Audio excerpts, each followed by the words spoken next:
Welcome back to KickBack. I am Ben Strasser, your host. I am so excited that this year all of our conversations are sponsored by the CMHA, Brant, Haldeman, Norfolk. Thank you so much to them. And I'm really excited to have Nicole here with us today. Nicole, thank you so much for joining us. Thanks for having me. This is so important, so thank you. Yeah, and I know our topic today revolves around kids.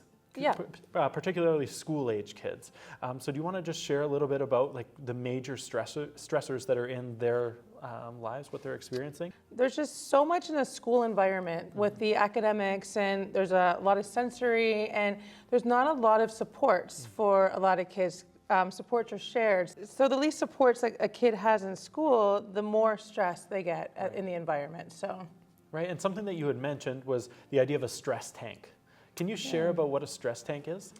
Well, I always look at a stress tank like a timeout. So when we give kids, even adults, a timeout, it's because they're in that room and they're getting angrier and more stressed. And we say, go on a timeout so that you can leave the room and actually calm down and calm your brain down. In a classroom, there's no opportunity for a kid to calm down. They're in that constant stress tank for 6 hours. Right. So the more they're in that room, the higher their stress tank goes until they pop. And then that's where the behavior starts showing in kids in school. Right, and I know for myself personally, navigating with two little ones at home, it's like that idea of that stress tank now, it's great having that visual, is that like when something happens in, like my son Theo isn't listening or something, you say, please stop that, and then they don't, and you keep building, and eventually you react based off of the cumulative of all of those things, instead of how maybe you should react for just that one action. Absolutely, and think about it being in a school environment. It's 5 days a week, 6 hours, and these kids have no outlet. They literally have no choice. Like if I was at work and I was stressed, I would take stress leave, right? But kids don't have a choice. We're forcing them to sit in this classroom that's overwhelming for them. So I always tell them that your stress tank is overflowing, sitting in there without any outlet to release it. So. Right.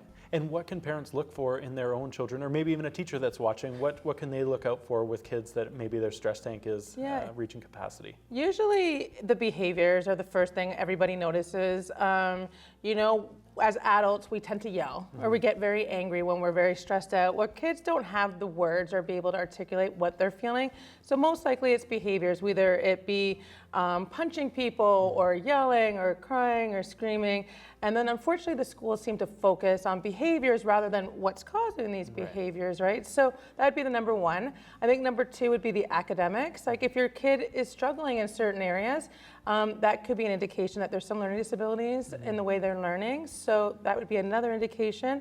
And also, is it a struggle to get to school? If you're finding that you're dragging your kid to school or at bedtime, they're crying and really having a hard time going to sleep, most likely is that they're stressed out about having to wake up and go back to school. Right, and I just feel like that's such that visual of thinking about somebody so little, like being stressed out about what that next day brings, right? Like I think oftentimes we don't realize that like we carry stress, but like how they can carry stress, right? Like, oh, you're just a kid, whatever, right? Yeah. And what are some things that parents can do to kind of help empty those stress tanks when their kids come home? Well, that's great. Well, my son being one of them, I have 4 children, and one of my sons actually had behaviors in kindergarten, and I couldn't figure it out because I'm like, he's pretty smart. Why is this so stressful?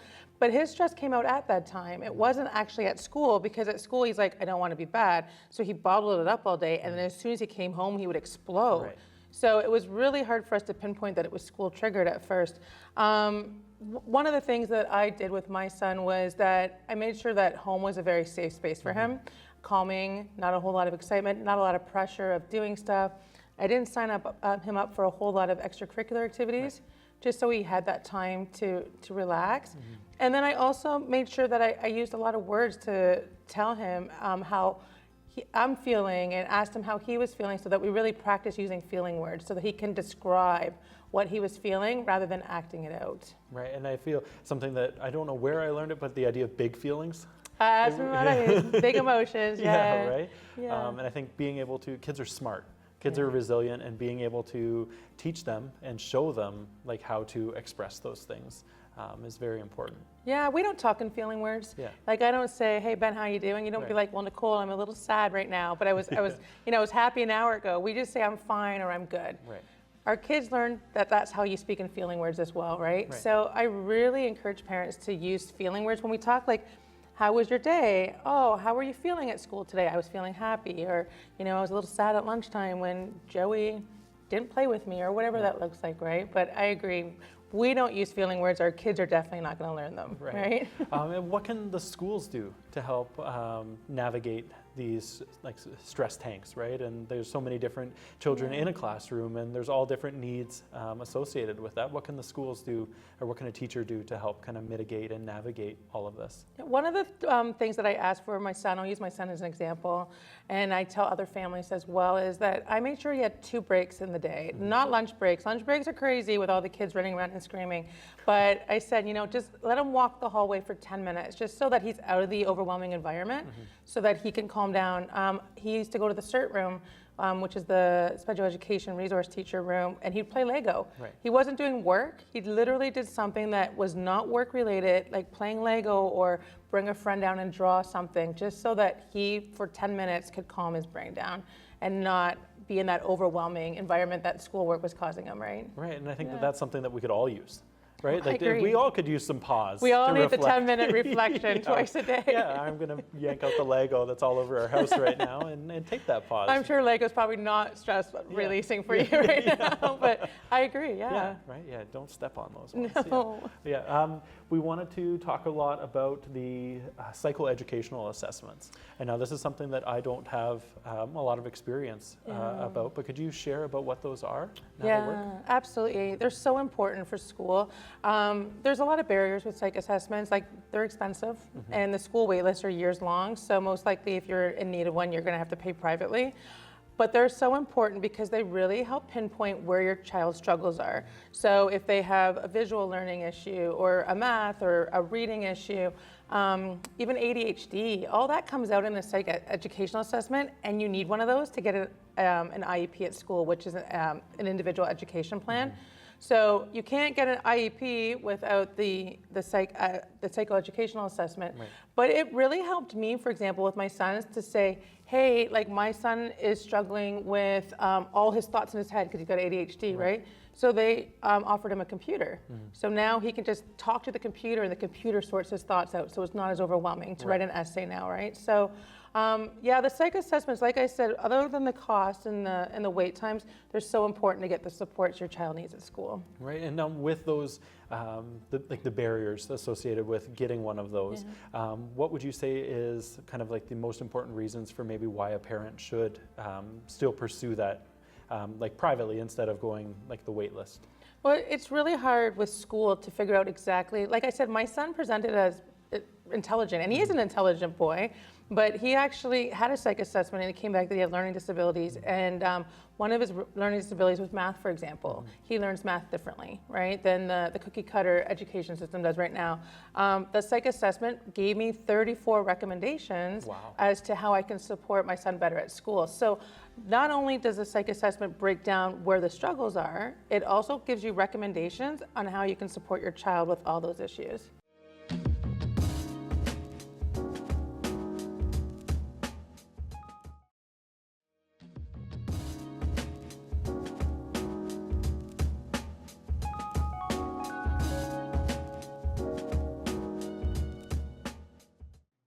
Welcome back to KickBack. My name is Ben, and we are proudly presented by CMHA, Brant, Haldeman, Norfolk.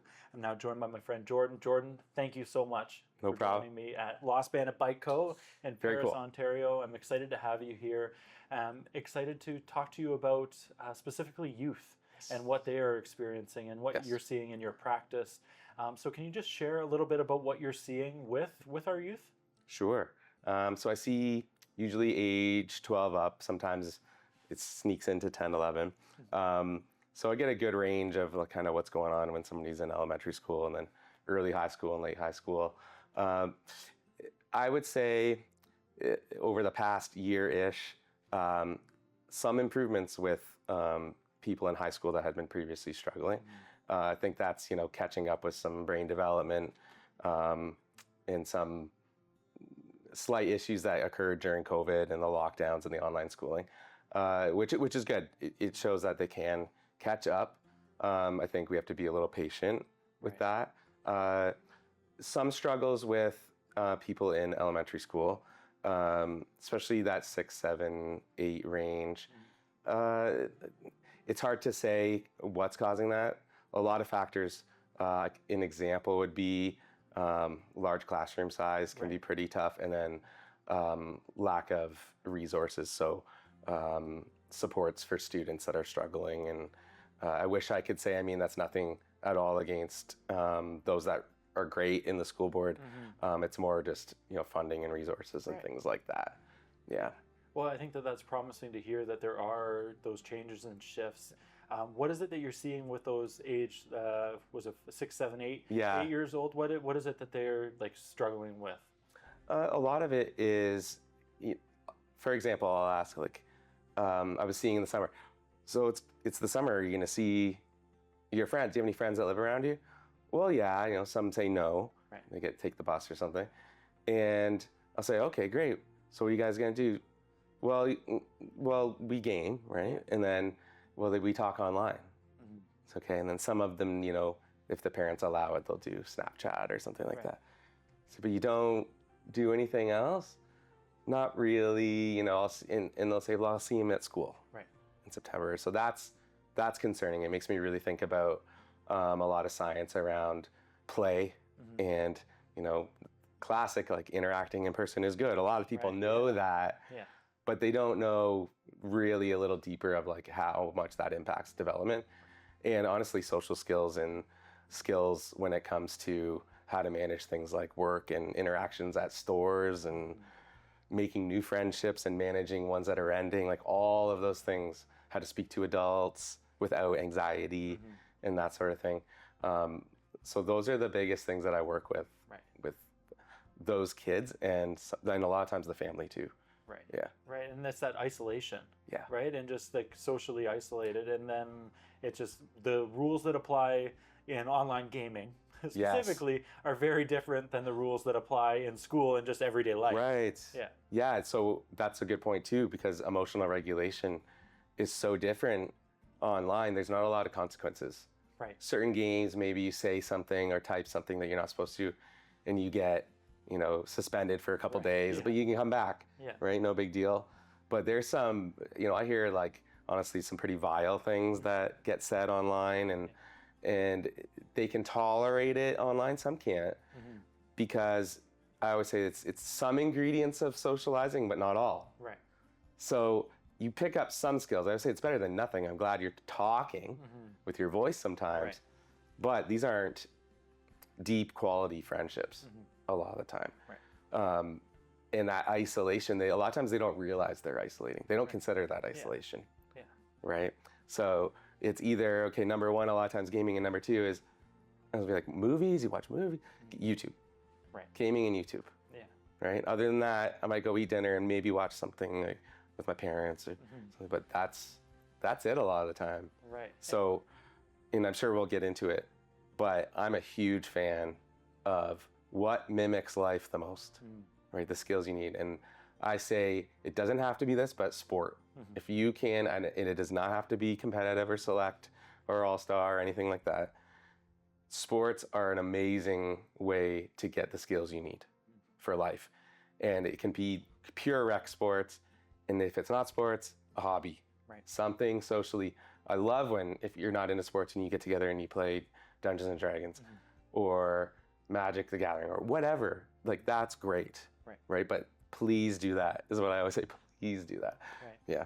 And I know, like, part of being a teenager, often you can be secluded, right? Yeah. Like you can't, or like they can seclude themselves into their room, and that's just where they hang out, whether they're gaming, whatever it is. That's where they kind of disappear to during that stage of life, and it can be viewed as normal. Yeah. But at what point is it not normal? And what are kind of the signs that parents should look for, or caregivers? What should they look for in their teenage youth that maybe has secluded, but what could they see that maybe is too much seclusion, and what could they look for? Yeah, that's a good question. I think applying we'll say the rules, because it's not our focus to diagnose, we just help and treat. But low mood, anxiety, really high stress, relationship issues, friendships. You look at the symptoms of those things and maybe apply them to what kids are doing today, right? So if they are gaming and they are on YouTube a lot, but you're not hearing the talking as much, the laughing as much. Are they just on YouTube more and the gaming's kind of stopped? When they come out for dinner, are they just grabbing their dinner and not even sitting with you and eating? Or, you know, the classic, sure, teenagers can give short answers. How are you? I'm fine. But say, what's the tone like? Right. Like, are they being a teenager or are they really not wanting to like even deal with the day? Right. Right. So then there's other signs like, you know, more late for school than usual, sleeping really late because they're unable to sleep until 3, 4 in the morning, whether it's through insomnia or symptoms of low mood, or they're staying up too late gaming. Right. I've heard a lot of descriptions of, you know, I game because what else am I going to do? And you want to hear, I hear lots of, oh man, this game's coming out, and then I'm going to get this pack and this skin. And at least there's excitement. Right. But when they go, I do it because it's like, what else am I going to do? That's not the greatest sign. Right. Yeah. And for those parents that are watching and that they are noticing those signs, what should they do? What can they do to help their kids? I think the way that I always explain it is one, this is just me. So any other practitioner, if they go by this, that's completely fine. But my philosophy is when you tell your child or teen, like, I'm not your friend, to me that creates separation. I like to say I'm your friend, I'm just a different type of friend early on. Right. And that sets the stage for really, they will come to you, they will talk to you. The other thing is, instead of finger pointing, I call it, like, you haven't done this, I need you to do that. Why don't you do that? Be a little excited, all right? Pop in. If your child or teen doesn't want to sit beside you and have a half an hour conversation, that's not a lot of teens. But pop in, be lighthearted, right? If being lighthearted doesn't engage them, then go everything, you know, that's where you kind of get, you sure everything's all right? Remember, always open, tell me anything. And I think, you know, a lot of parents do that. We have to follow the tell me anything with.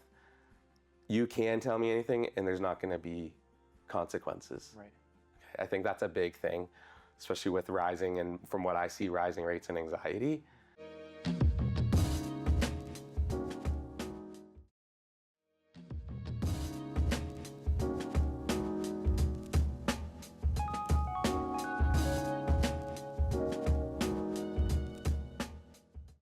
Welcome back to KickBack. My name is Ben Strasser, and we are proudly presented by CMHA Brant Haldeman Norfolk, and I am now joined by my Aunt Kirsten.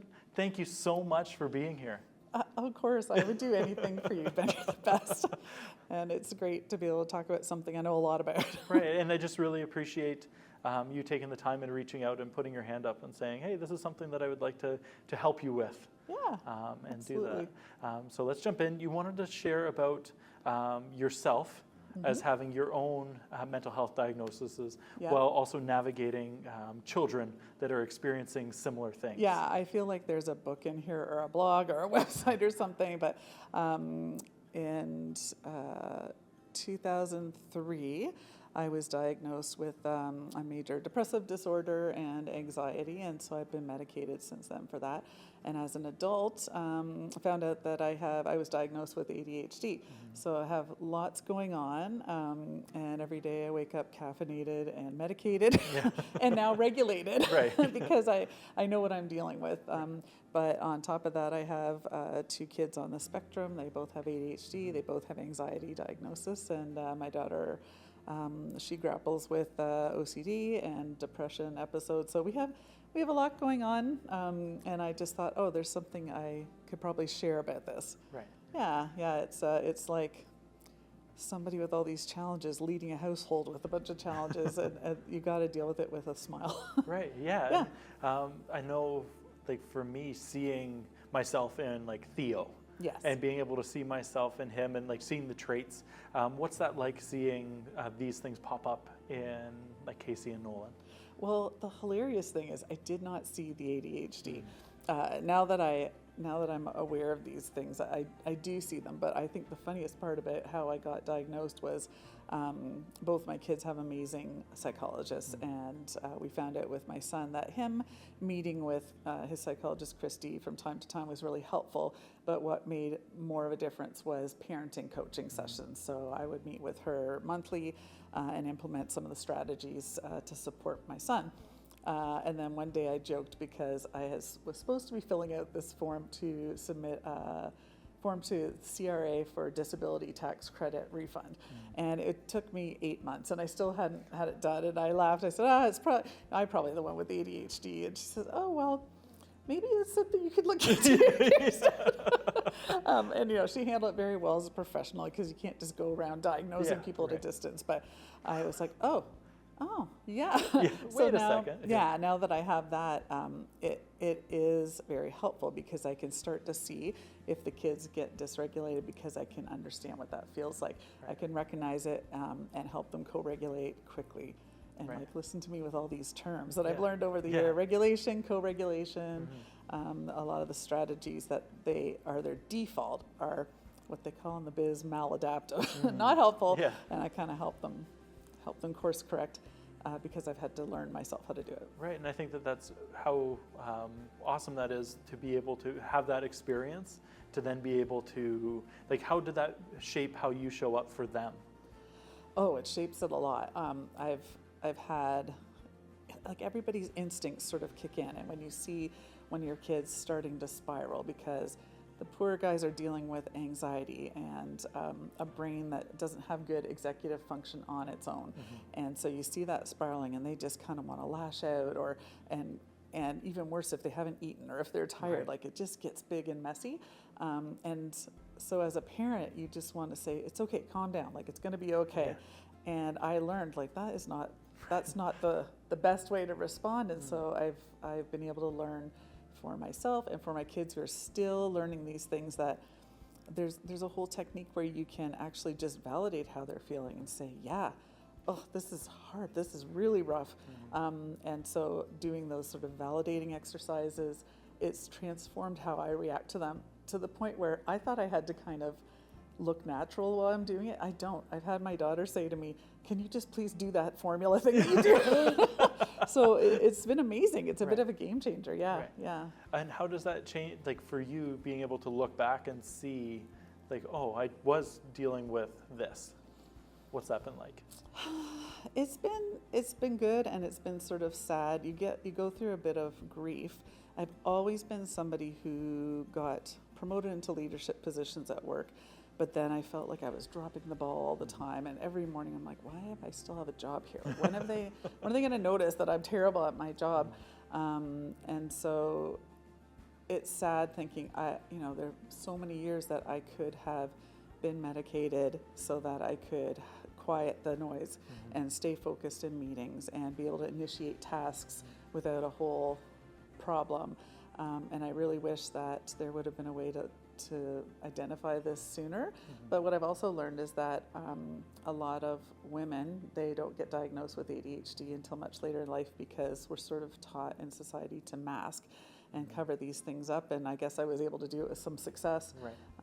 So I wish I could have made some changes back then. But on the other hand, maybe this was the right time to learn this about myself when I have kids, and it's really important to help them. And it's an amazing time where you're doing things like this to help break the stigma and help people just normalize conversations and feel good about talking about the way you are.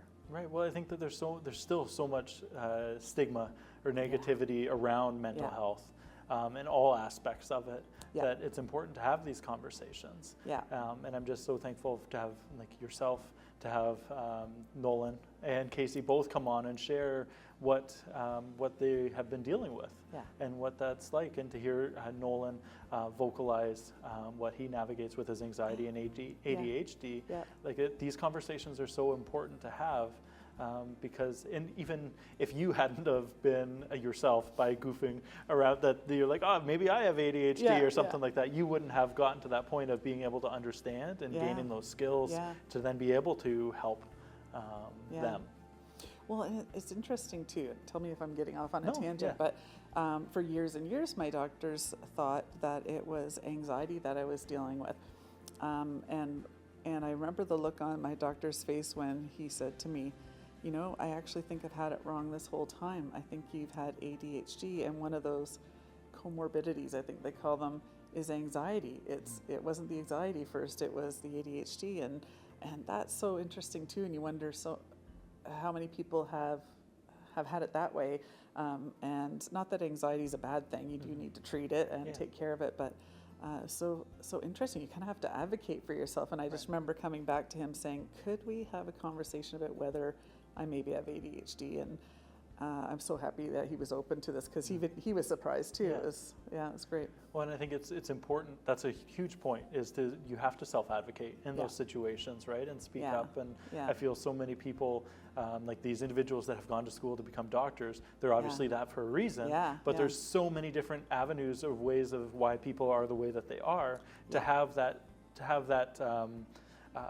self-advocation, to be able to kind of break the noise or break the cycle where that doctor is maybe thinking one way because you think, right, and like to be able to do that, shake him up a bit or her up a bit, and then, oh, you know what, that is a possibility that's something. Yeah, and I think doctors are more and more open to that now. I've heard of people having experiences where they've tried to say, I think maybe I'm dealing with this. And they're like, no, you're not. And I think doctors are open to having these conversations more and more. And for me, even thinking, okay, the primary issue is not necessarily the anxiety, it's the ADHD.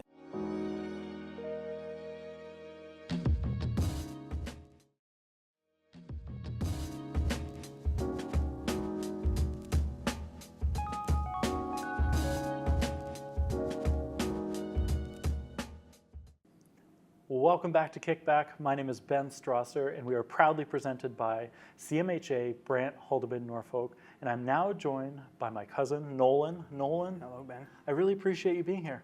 Yeah, thanks. In our fake living room at Up Yoga and Wellness. Yeah, it's good to be here. I really want to applaud you for putting your hand up and saying, I want to share with you what I think about mental health. Yeah. And how your journey in just being 15, you're still just a baby. I can't believe you're bigger than me now, but you're still just a baby. But I just wanted to highlight the fact that you said, I want to do this. I want to get in and chat and share. And so first, I'd just love to know what you think about mental health. Well, it all affects us differently. Like, for me, it's hard to focus and stuff. Like, when I'm in class, I like to do things that I can do hands-on. Right. Not like writing. So I have to focus on writing, but if I just do things hands-on, I can just do that. So do you find that like your teachers work with you? Sometimes. Yeah. Sometimes, yeah. If I'm not doing very well, then yeah. Yeah, they help you. Yeah, they do. Yeah. With autism, how does that, what do you think when you hear that word? I don't like it. I don't like that word being used to describe me, but I like to think of myself as a normal person. Right. Yeah. But at the end of the day, it's going to be used anyways. Well, and I think that there's a lot that's been changed around that specifically, right? And just that there's a lot more like the positivity around it, and just sharing the strengths that come with that. And I think that there's been a lot of work done to promote the fact that it can be a positive thing. Yeah, I'm glad nowadays that people accept it more. Right. Yeah. Well, and why shouldn't they, right? I mean, the skills that those individuals have to be able to share with the world and how they're able to look at things differently really is a benefit. So, and another thing that you wanted to talk about was the importance of medication. Oh, yeah. Can you share a little bit about how medication's helped you? It's helped me, like whenever I take medication before school, I'm in control of myself. I can do work. It allows you to focus, right? Yeah. Yeah. Does it help with those moments of time where you are thinking more along the lines of, like you said, and we're sharing about how you like to be able to use your hands to be able, so it helps you be able to focus without requiring that? Yeah, that's why my favorite class is construction. Right. My friends are there, and I like to build. Right, and I think it's so great, like, to be able to understand what your strengths are. That helps really shape you and where you want to be and where your time can be best served. Sometimes people can look at medication negatively. Like, there's stigmas that surround that, where people think, oh, somebody's on medication, that's not a good thing. But in your experience, it's been positive, right? Yeah, very positive. Yeah. So for somebody maybe that is experiencing the things but a little hesitant to utilize medication for maybe something they heard, what would you tell them? Worse when you're off medication, trust me. When you're not on medication, what does your brain feel like? I say things that I don't want to say. And I do things I don't want to do. That's why medication is very important. Does it help, like, silence, like, and just calm yourself? Yeah. Yeah, no, that's good. Like, it's important for people to understand, Nolan. Like, your story matters and your experience matters, and being able to share what you navigate and how you do, it's important. Yeah. Nolan, can you share a little bit about what your experience with anxiety is like? All right. So anxiety, before I came here, that was all the way up. I was very anxious to be here. Right. I didn't know what was going to happen. I didn't know if I was going to do well. And anxiety, it affects a bunch of other parts of my life. I'm scared to go to school because I'm not very good in school. I am kind of, but it's hard to work there, and it's hard to work because I'm worried what people will think of how I do. Right, and that's it. I think everybody has some form of like struggle with that. But if it's somebody like yourself that struggles with anxiety to the point that you do, that is like amplified and becomes very loud, right? And so you take medication for your anxiety? Yes, I do. Yeah. And how does that help you? It helps a little bit, I'd say. Like, when I take anxiety meds, it's easier to go to school, but I still have that feeling that I'm going to be judged for how I do. Right. But it helps with overthinking. It helps when you're worried to do things. Like going here, I took anxiety meds just before coming. Right. Well, so you think about what you just did, it's a huge thing. Yeah. Right? Like, that's a big step, and the fact that you felt that fear and did it anyways is massive. It is. And whether you needed to take a pill to be able to make that or to make that step a little simpler, there's still a lot of power in the fact that you showed up and you took that chance and you came here and sat in the fake living room here to share about your experience. And the reason that we do this is to be able to open people's eyes that are maybe watching at home to maybe they are somebody that struggles with ADHD or anxiety or any of the other mental health things that we've talked about with KickBack. But whether it's them that are struggling with it, and maybe they haven't taken that first step or haven't gone to see a psychologist or haven't gotten to that point of getting medication, or it's somebody that they know that has a family member that maybe is really struggling with ADHD or anxiety. And I feel like a lot of people don't necessarily, because they don't have somebody in their life that navigates ADHD or anxiety to some of the extremes that people do struggle with it. They don't care about it enough. Yeah, and they don't understand. And so because of that, they don't understand, right? They don't understand how debilitating it can be to navigate those things. And so you coming on here to share about your experience and what that means for you, that then means that you are opening their eyes to see how that affects the people that do struggle with those things. Yeah. Yeah, so I think, I know that you also can you talk about the importance of seeing a psychologist? I have really big talks with my psychologist, and it really helps me a lot, because they tell you how to overcome those things. That's basically their job, isn't it? Right, yeah, definitely. But it helps me a lot. It's somebody that doesn't have any form of preconceived notions about what your navigating. Like they don't know, like they have no vested interest in who you are. It's not like opening up to your mom is great, or your sister, or like your partner, or whoever. Like that's all well and good to do that, and it's important to share, but it's also really powerful to be able to share to somebody that doesn't know you on a regular basis. To be able to just talk to and speak, and there's confidentiality involved, so you can share and talk about things that maybe you don't feel comfortable sharing with others, and so then that creates that space for you to be able to do that. Maybe there's somebody at home that is struggling with ADHD or is struggling with anxiety but hasn't necessarily taken that step. I'd say respect them. You don't know what they're going through.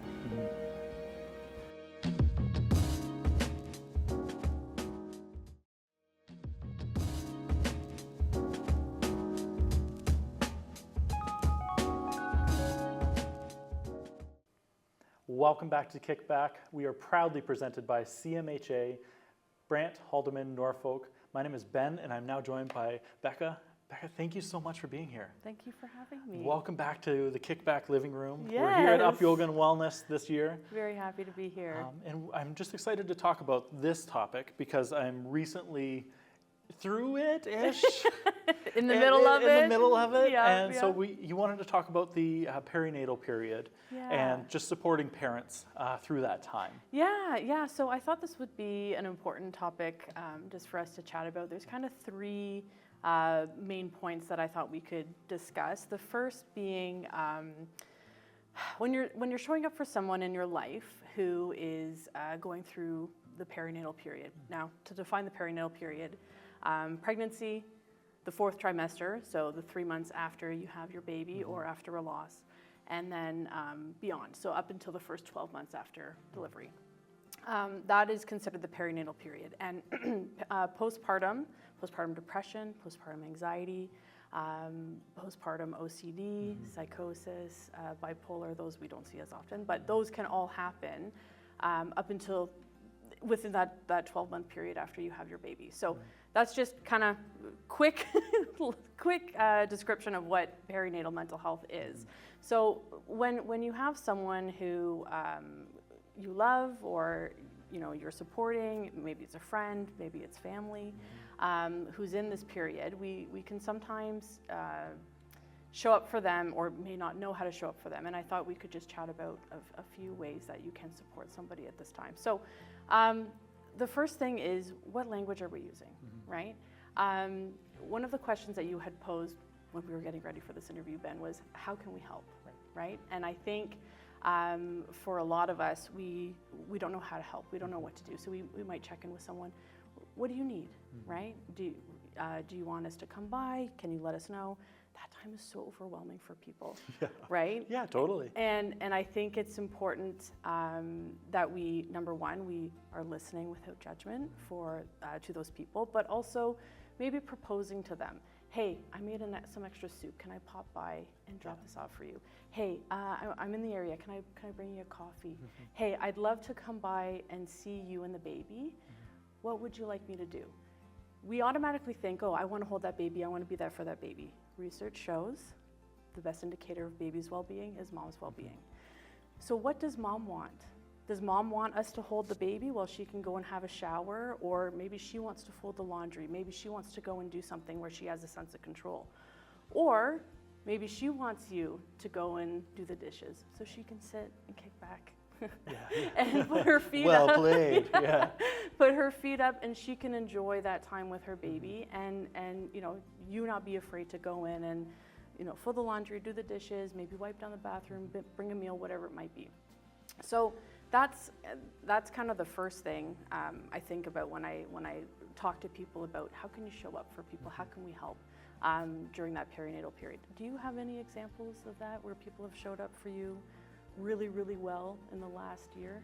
Yeah, well, I think it's a lot of that has to do with the time of, like, we've got two, right? We've got Theo, who's 5, and we've got Benny, who is now, he'll be almost a year when this airs. Okay. And so I think the biggest assistance has been the ability to pull Theo out Okay. of the situation and give him all of the attention and love that he deserves, that maybe when you're in survival mode of having a baby, Yes. and like they need all of the attention just for survival, where Theo doesn't necessarily require the same things Yeah. because he's older. Right. So you're not able to give that same attention to him that maybe he is longing for. Yeah. And so I think people taking him away to give him that love and attention and one-on-one time that he had for 4 years and he got used to. I think the biggest piece for me in having the second was not being ready for his emotions Yeah. and in that change. Yeah. So it was just interesting, but definitely helping with him and giving him that time. Yeah, that's really wonderful that yeah. you had. Did you ask for that, or did people offer that? A bit of both. Yeah. Okay. A bit of both, yeah. So another thing is, when after we have our babies, you're in that perinatal period, you are in your season of receiving, is what I call it. Seasons change, right? And I think it's very hard, especially after we have our first baby, to say yes when people offer that help, because you might be very used to, oh, I can do it, I got it. Totally. Say yes. Yeah. When someone comes and offers, hey, do you want me to wipe down your bathroom? You might be embarrassed, or what does it look like? I got a host. Absolutely not. You are in your season of receiving. Practice saying yes. Get a little bit better at that with your second, Yeah. right? Yeah, Someone wants to totally. come and take Theo for a bike ride, you're going to say, Go for it. Yeah, Yeah, yeah. exactly. And so I think that's really important, because you also will learn what works for you and how to do that for other people. When Mark and I first got home from the hospital after having my daughter, friends of ours had come in, they had left a crock pot meal on the counter. My bed was made, at the bathroom, had fresh towels, all of that. And at first I thought, oh my gosh, we left the house in such a mess because we were in a rush. Yeah.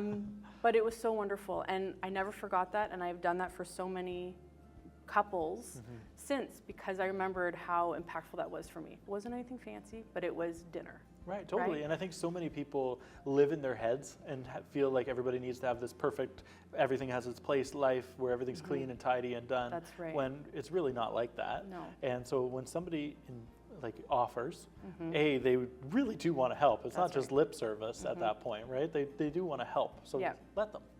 Yeah, and the other piece, which you brought up, was no judgment, right? And during this time of social media, where we are seeing so much online, we think, oh, it has to look a certain way, or maybe someone's judging me based on my decisions. People who are in your orbit, if you are in someone's orbit, park your judgment, right? Also, park your own experiences. I think that's something too. When we have someone going through something, might say, oh, this was my experience. This was my labor. This was my birth story. This was whatever it might be.